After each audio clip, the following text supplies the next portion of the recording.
बिस्मिल्लाहिर्रहमानिर्रहीम अस्सलामुअलैकुम। नेक्स्ट हमने प्रूव करना है कि सेंट्रलाइज़र ऑफ जी जो है वो सब ग्रुप है जी का। सेंट्रलाइज़र ऑफ जी फॉर्म्स अ सब ग्रुप ऑफ जी। सेंट्रलाइज़र को हमने किस तरह से डिफ़ाइन किया था? हमने कहा था उन तमाम एलिमेंट्स की कलेक्शन जो किसी एक एलिमेंट के साथ कम्यूट करते हैं। यानी जो हमारे पास सेंट्रलाइज़र है जी का वो किसके बराबर है?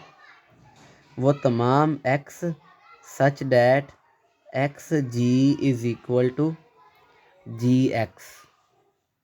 ये सेंट्रलाइज़र की डेफिनेशन है। और हमारे पास जो एक्स है वो x belongs to G. For all x belongs to G हम साथ लिखेंगे for all x belongs to ji.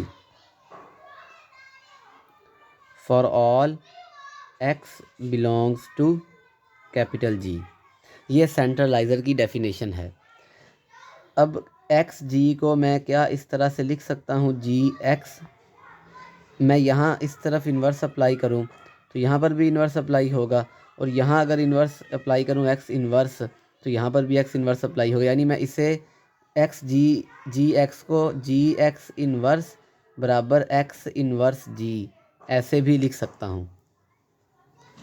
X ji is equal to ji x को G x inverse is equal to x inverse G, क्योंकि मैंने यहाँ पर inverse apply किया, यहाँ पर एक्स को अप्लाई कर दिया, सॉरी इधर भी इन्वर्स अप्लाई किया है और इस तरफ भी हमने इन्वर्स अप्लाई किया है।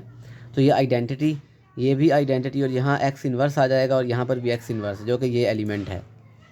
अब हम कोई से भी दो एलिमेंट लेते हैं। Take x1 x2 belongs to सेंट्रलाइज़र।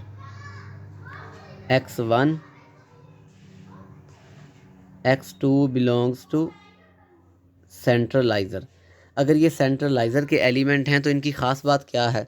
इनकी ख़ास बात ये है कि x1 जो है वो भी जी के साथ कम्यूट करता है,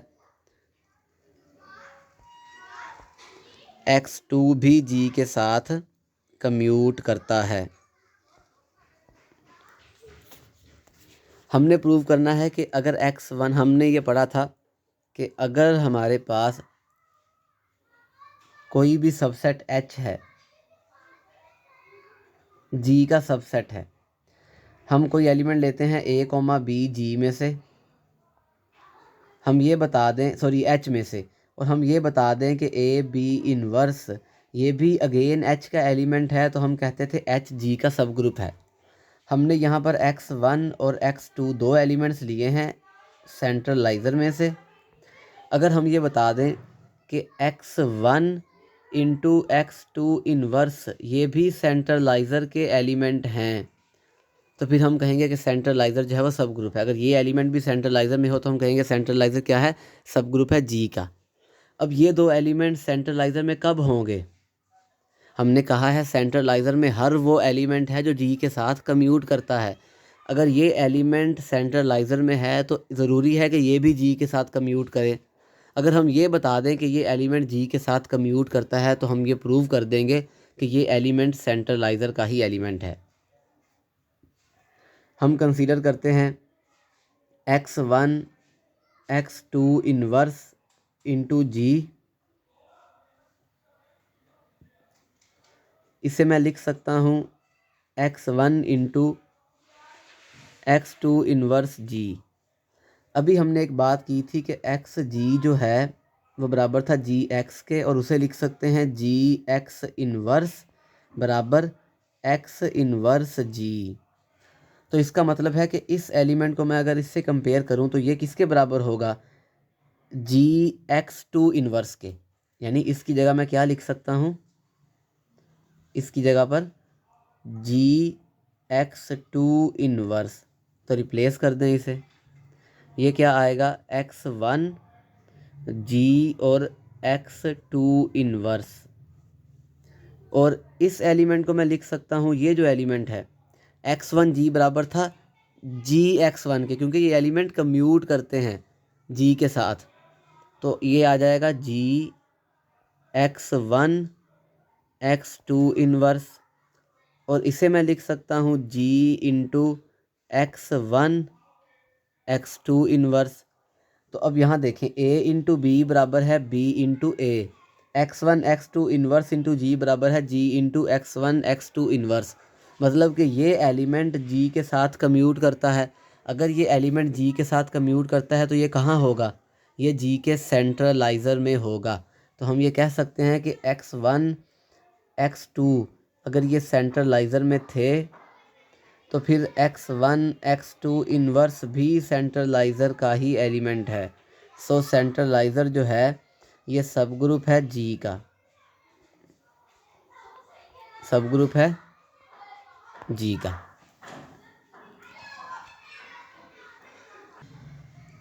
नेक्स्ट हमारे पास थ्योरम है कि जो नॉर्मलाइज़र है एच का वो जी का सब ग्रुप है। नॉर्मलाइज़र को हमने इस तरह डिफ़ाइन किया था कि हर वो एक्स जो एच के साथ को सेट वाइज कम्यूट करे, यानी हर वो एक्स जिसके लिए एच का लेफ़्ट और राइट को सेट बराबर हो वो एलिमेंट नॉर्मलाइज़र का एलिमेंट होगा, और इन एलिमेंट्स की कलेक्शन जो है वो नॉर्मलाइज़र है एच का। सेम वही आर्गूमेंट जो पहले हमने दिया कि x h is equal to h x को हम लिख सकते हैं h x inverse is equal to x inverse h. दो एलिमेंट्स लेते हैं, take x1 x2 belongs to H. तो इसका मतलब ये है कि ये दो एलिमेंट्स जो हैं इनके लिए लेफ़्ट और राइट कोसेट बराबर होगा। तो x1 h is equal to h x1 और x2 h is equal to h x2।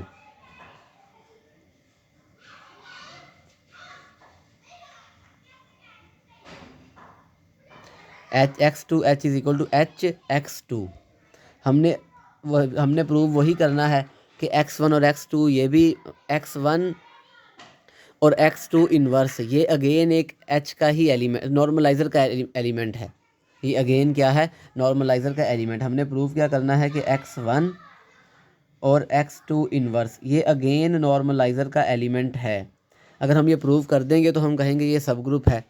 तो कंसीडर करते हैं हम x1 x2 inverse into H, जिसे हम लिख सकते हैं x1 into x2 inverse H. अभी हमने बताया कि एच एक्स इन्वर्स एच बराबर है एच एक्स इन्वर्स के। तो हम यहाँ रिप्लेस कर देंगे एलिमेंट को, ये आ जाएगा x1 एच x2 इन्वर्स, ठीक है। और ये बराबर किसके था, ये बराबर था एच x1 के। तो ये हमारे पास क्या आ गया, x1 x2 inverse into H, ये बराबर है h into x1 x2 inverse. मतलब कि ये एलिमेंट h के साथ को सेट वाइज कम्यूट कर रहा है, यानी इस एलिमेंट के लिए h का लेफ़्ट और राइट को सेट बराबर है। अगर ये बराबर है लेफ़्ट और राइट को सेट तो इसका मतलब ये है कि x1 और x2 इन्वर्स अगेन n का एक एलिमेंट है, नॉर्मलाइज़र का एक एलिमेंट है। और हमने यही बताया था कि अगर a b जो है वो h में हो देन ए बी इन्वर्स हम प्रूव कर दें, एच में है तो एच सब ग्रुप होता है। हमने x1 x2 दो एलिमेंट्स लिए थे, हमने प्रूव कर दिया कि x1 x2 इन्वर्स ये भी एक नॉर्मलाइज़र का ही एलिमेंट है। तो इसका मतलब ये है नॉर्मलाइज़र ऑफ एच इज़ अ सब ग्रुप ऑफ जी।